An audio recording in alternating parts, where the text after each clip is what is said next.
Welcome everyone. In this lecture we learn about software quality.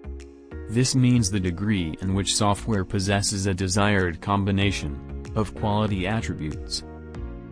The software should deliver the required functionality and performance to the user, and should be maintainable, acceptable, efficient, and dependable.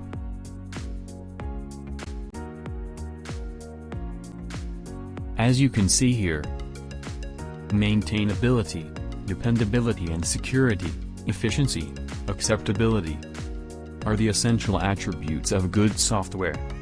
We can call those as software product characteristic. Let's learn their product characteristic one by one.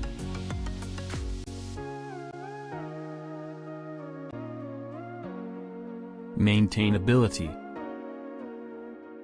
Software should be written in such a way so that it can evolve to meet the changing needs of customers.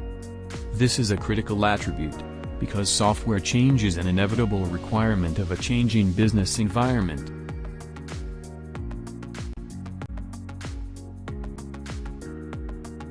Dependability and security. Software dependability includes a range of characteristics, including reliability, security and safety.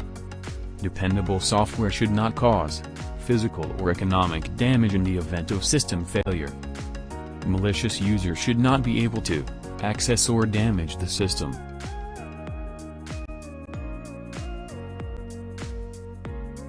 Efficiency.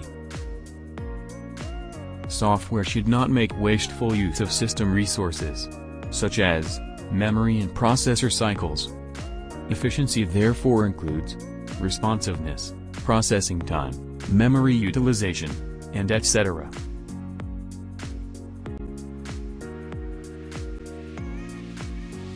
Acceptability. Software must be acceptable to the type of users for which it is designed.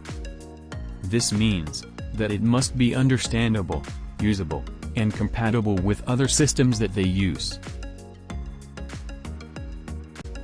So guys, in this lecture we discuss about a most important topic, that essential attributes of good software. In next lectures we will define software engineering. It will be very interesting. See you in the next lecture. Have a good time.